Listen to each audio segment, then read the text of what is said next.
Tristy looks to be in a surprisingly good mood. Indulge. Ah, blessed again am I by the angels of hope. Just what did this gal do to be so lucky? Says the angel with 6 rings. Tell us about that. How's that working out for you? I'm glad someone noticed. As far as I know, there are only 2 others who have gotten this far on the angel side of things. The other one is the one that shot me. Though her form is quite different, wildly so, to mine, her wings are especially unusual, with golden frames and pink crystalline feathers lining them. Not gonna lie, I'm a little bummed I didn't get a similar thing, but I may ask Fyori about how she got those ones in particular, if I can ever stomach up the damn courage. Why should that scare you when you've gone toe-to-toe with an embodiment of terror? Because I fear losing friends more than I do making enemies. Fyori is also just an incredibly unpredictable creature. I can't get a read on her. It's the most infuriating thing. I can decipher an embodiment before her. I really don't know what her deal is. She always acts friendly, but I'm not fooled. There's malice under the cheery over-enthusiastic facade, and that scares the shit out of me. I could harp on about how unconventional the relationship she has with this fairy is, but I can see both genuinely love the other, so it isn't my place. Very little about it is normal, though. Perhaps it would be better to let Fyori be an enigma and approach her as a friend regardless. I thought of that, but every time I try I see it. The veil is lifted to reveal unshakable malice. When she looks at me, I feel my courage collapse. Fear, not of rejection of information, but of rejection of trust. You fear confronting Fyori because you're not sure she would ever trust you. Sound about right? Ow. Warn me before you do that.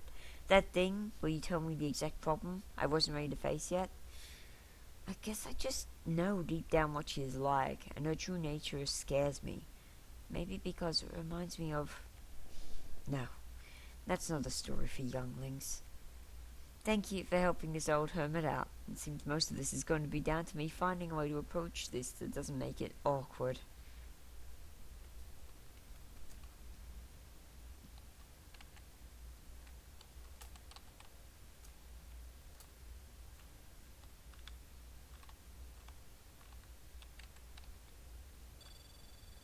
It's time to discover this fairy's origins.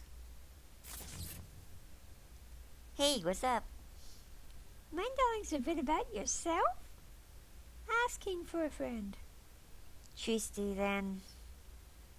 Now, why would you think that? No one else gives a shit, or wants to know. I'm not stupid. I know Tristy's been trying to get a read on me.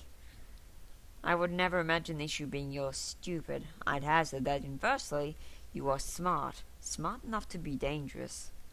Well, call me wet laundry because you have me pegged. Will you tell us or not? It's fine, I can tell you. But I'll abridge it a fair bit. It's a long one otherwise.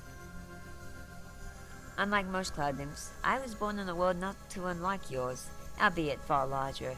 Nadine was its name. For 15 years I lived here among wood elves, not once questioning my strange existence. This all changed when I was met with the Menagerie, a special task force designed with the intent to undo the Galaxian Empire. Gerald Gelati, Fatting the Large, and Spooky Skimmer were my comrades in arms. There was a lot of grief, a lot of death, and so much hardship. The Empire was not ours to do away with, though. A man named Zadari, who had been harassing us on our adventure, turned out to be our true enemy all along.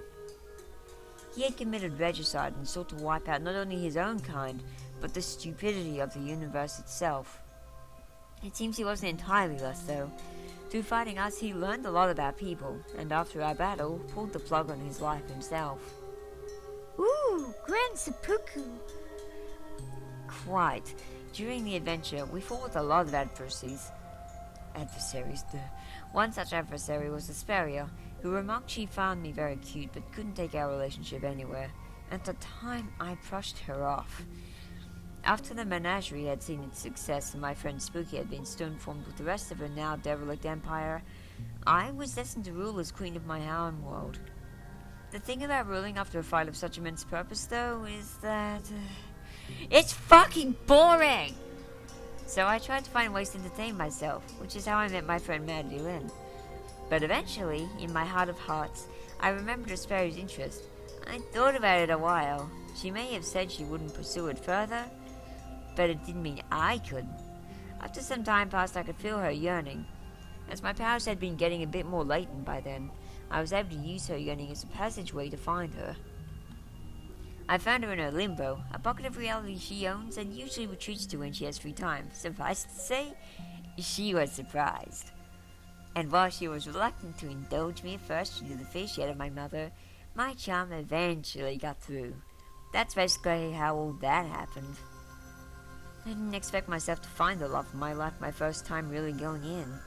But Asperia and I, we were so alike yet so far apart. It was like the perfect chemistry.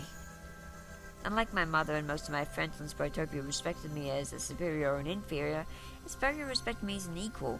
Furthermore, she is really good in the sack.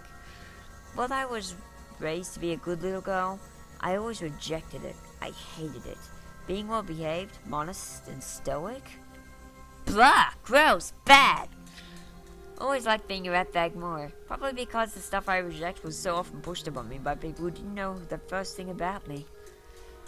My mother back then had the guile to try and make me into what she pictured. Showed her the fuck up is what I did.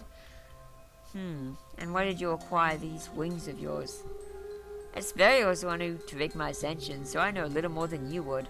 I never asked her, and she didn't tell me. This Sadaru you mentioned. I'm not to believe if he had killed himself, it would just be in the afterlife. Ascended, unlike you or Asperia. It's certainly like that now, but he was sent to the Maramex due to being too dangerous for hell death or go around at a house, let alone the necropolis. Seems that vacation did him some good, though.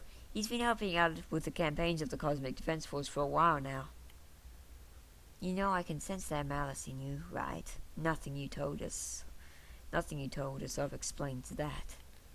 Oh, don't you worry, Lilac. I'm a very naughty girl, cruel, even, to those who deserve it. Mephistopheles wants your shtick back. Oh, shush. Okay.